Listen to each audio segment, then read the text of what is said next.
중앙아시아에서 제일 오래된 도시 중 하나인 사마르칸드.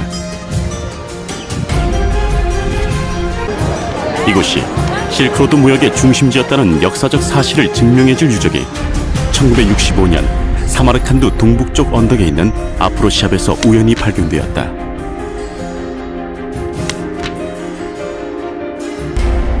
바로 7세기 중엽 소고드 시대에 그려진 것으로 추정되는 아프로시압 궁전벽화다.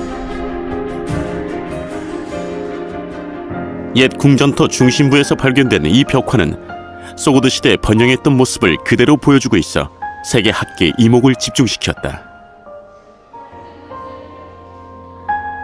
현재 아프로시압 도성은 황량한 폐허가 되었지만 벽화에는 이곳의 지배자였던 바루후만 왕을 아련 중인 많은 나라의 사절들이 등장하며 사마르칸드가 국제무대에서 주요한 위치에 있었다는 것을 증명했다.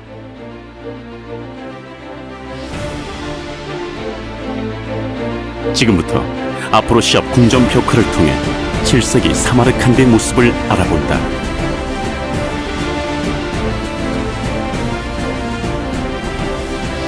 아프로시압 궁전. 발굴 과정에서 30여 개의 방이 확인된 이 궁전은 중국 측 기록에 의하면 복층의 구조였을 가능성이 높다. 멀리서도 볼 수 있는 거대한 규모의 건물이었을 것이다.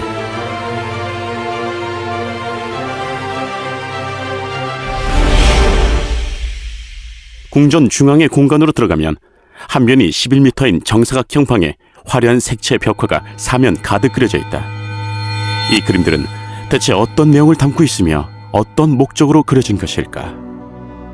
정면의 서벽을 자세히 살펴보면 한 인물의 흰색 옷자락에 고대 소구드어로 쓰여진 명문이 남아있다. 우나시 가문의 후회 바루만 왕이 다가왔을 때 그는 말했다. 저는 부카르자트라 불리는 차가니안의 수석서기입니다. 저는 저의 왕 투란타시의 명을 받아 당신께 경의를 표하고 당신의 영광을 기르기 위하여 왔습니다. 그러니 왕이시여, 저에 대한 의심은 하지 말아주십시오. 저는 사마르칸드 신들을 잘 알고 있으며 또한 사마르칸드 문자도 잘 알고 있습니다. 그리고 나는 어떠한 경우에도 당신을 해할 의사가 없습니다. 왕이시여, 위대한 삶을 누리길. 말을 다 마친 후 우나시 가문의 후예 바루후만 왕은 글을 보냈고 이어서 차치의 수석 서기가 연설을 시작했다. 명문의 내용으로 미뤄볼 때 이 서백의 그림은 바루후만 왕을 아련하고 있는 각국의 사절들을 나타낸 것으로 추정된다. 이 사절들은 좌측 그룹과 우측 그룹으로 구분된다. 좌측 그룹을 보면 이들은 명문 내용의 주인공인 차가니안인들과 명문 내용 후반에 등장하는 차치인들로 추정된다. 차가니안과 차치는 각각 오늘날의 수르 한다리아 지방과 타슈켄트 지방으로 사마르칸드와 이웃한 서방 지역이다.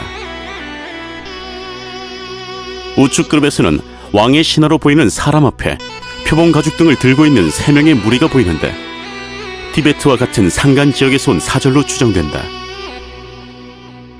그 뒤로 새깃털이 달린 모자를 쓰고 둥근 고리장식 칼을 찬 고대 한국인이 나타나 있다. 중앙에 누에고치와 비단을 진상하고 있는 당나라인들 역시 우측 그룹에서 걸어 나온 것으로 보인다. 이들은 모두 사마르칸드의 동방에서 왔다. 사절 그룹들의 주변에는 돌고린들이 서 있거나 앉아 있으며 벽화 좌우에는 돌고린들이 놓은 것으로 보이는 방패와 깃대 같은 것들이 서 있는데 유목민의 특징을 나타낸 것으로 해석되기도 한다. 이 지역에 대한 돌고래의 영향력을 엿볼 수 있는 대목이다. 그럼 벽화 상부에 훼손된 부분에는 무엇이 그려져 있었을까? 학자들은 대체로 그곳에 바루후만 왕이 그려져 있었을 것으로 추정한다. 신이 있었을 것으로도 보는 견해도 있다. 서벽에서 좌측으로 시선을 옮기면 화려한 행렬이 남벽 가득 나타나고 있다. 제일 앞에는 어떤 건물과 몇몇 사람이 그려져 있고 그곳을 향하는 행렬 선두에는 화려하게 지정된 코끼리를 탄 인물이 다가가고 있다. 그 바로 뒤에는 말을 탄 세 인물이 수행하듯이 따라붙고 있으며 그 다음으로 낙타를 탄 두 인물이 각자 손에 의뢰용으로 보이는 막대를 들고 나아가고 있다. 그들의 뒤에는 거의 4마리와 아무도 타고 있지 않은 말, 그리고 이들을 몰고 있는 마스크를 쓴 인물이 보이고 있다.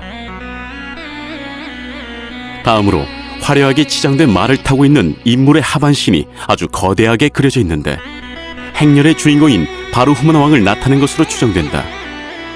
그를 수행하는 인물도 뒤에 보인다. 이 행렬은 학자들에 따라 조상묘 참배 행렬로 보기도 하며 결혼 행렬로 보기도 한다.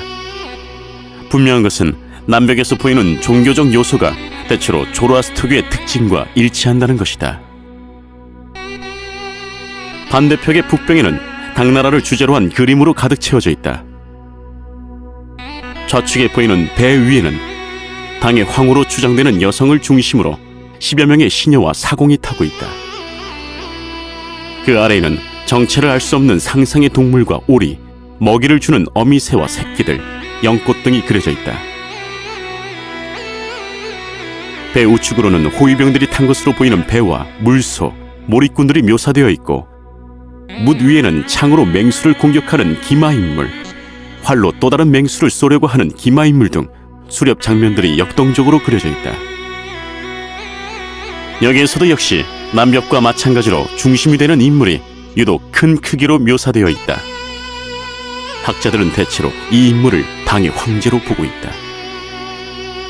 왜 북벽 전체를 당나라를 위해 할애하고 있는지 그 이유는 명확하지 않지만 분명히 알 수 있는 것은 당시 이 지역이 당나라와 상당히 우호적인 관계에 있었다는 점이다.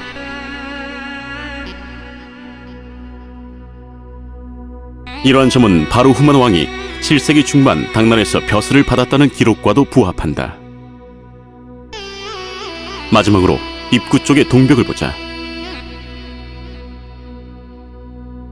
좌측에는 의자에 앉은 채 동그란 물체를 향해 손을 내밀고 있는 사람과 그 앞에 무릎을 꿇고 있는 사람, 말을 탄 인물 등이 보인다.